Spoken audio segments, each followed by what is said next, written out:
Hello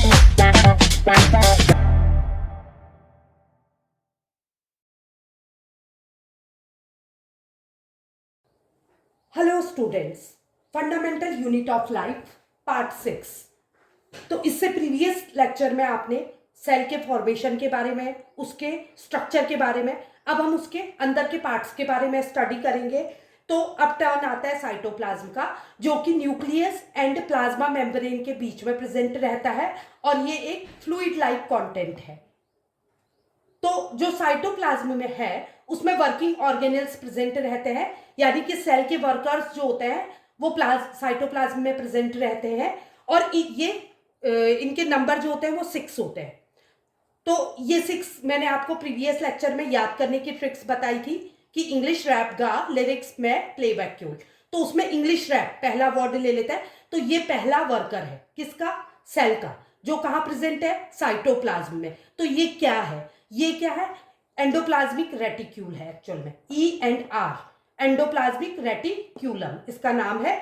और ये क्या होता है? ये ट्यूब या शीट के तरह का स्ट्रक्चर होता है जो मेम्ब्रेन से सेपरेट रहता है, एक दूसरे से मेम्ब्रेन से बना होता है। तो ये इसकी फंक्शनिंग क्या है? सबसे पहले हम इसकी फंक्शनिंग जानने की कोशिश करेंगे, क्योंकि ये वर्कर्स हैं, वर्क करने का काम करते हैं। और पहले वर्कर को पढ़े हम, ऐसे 6 वर्कर्स को हम पढ़ेंगे। तो एंडोप्लाज्मिक रेटिक्यूलम का काम होता है नेटवर्क सिस्टम प्रोवाइड करना सेल के अंदर। दूसरा, ये चैनल है ट्रांसपोर्ट करने का मटेरियल को। तो किस तरह के मटेरियल को? जैसे प्रोटीन, लिपिड। हमको पता है कि प्लाज्मा मेम्ब्रेन जो है प्रोटीन और लिपिड की बनी है। ऐसे ही fats and other molecules are present in the cell. तो इसको ट्रांसपोर्ट करने का काम ER करता है। किसके बीच में? साइटोप्लाज्म एंड न्यूक्लियस के बीच में। साइटोप्लाज्म एंड न्यूक्लियस के बीच में, ठीक है। तो एंडोप्लाज्मिक रेटिक्यूल के 2 पार्ट्स है, एक है क्या? RER और दूसरा है SER।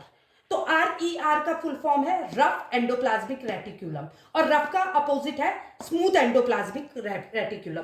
तो R से R, रफनेस किसके कारण है? अगेन R के कारण।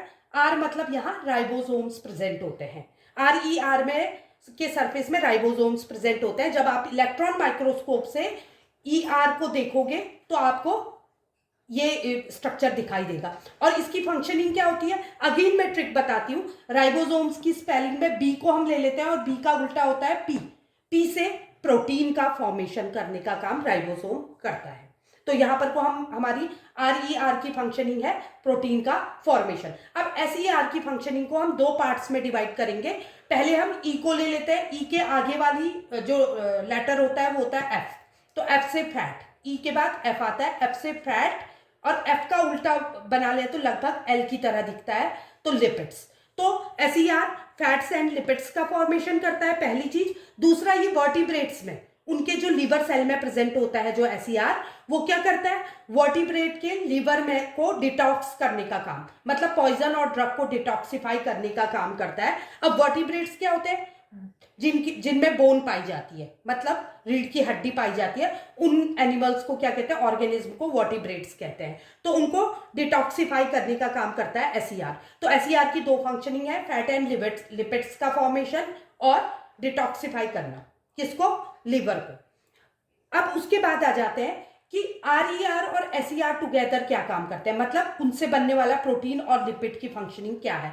तो प्रोटीन और लिपिड को मैं शॉर्ट फॉर्म में PL बोलूंगी। तो PL की पहली फंक्शनिंग क्या है? सेल का फॉर्मेशन करना। वर्कर है तो सेल को बनाने का काम। दूसरी चीज आपने देखा कि हमारी प्लाज्मा मेम्ब्रेन, प्लाज्मा की स्पेलिंग से P और L से बनी है, प्रोटीन और लिपिड, और PL का ही फंक्शन पढ़ रहे हैं हम। तो PL क्या करता है? प्लाज्मा मेम्ब्रेन को बनाने का काम करता है। और इसी प्रोसेस को क्या कहते हैं? Membrane biogenesis.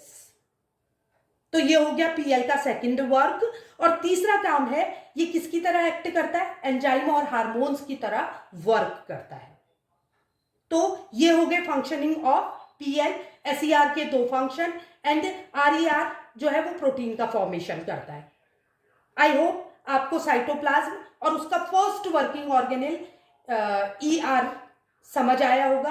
अगर आपको वीडियो अच्छा लगा तो उसे लाइक, सब्सक्राइब और शेयर करिए। Thank you.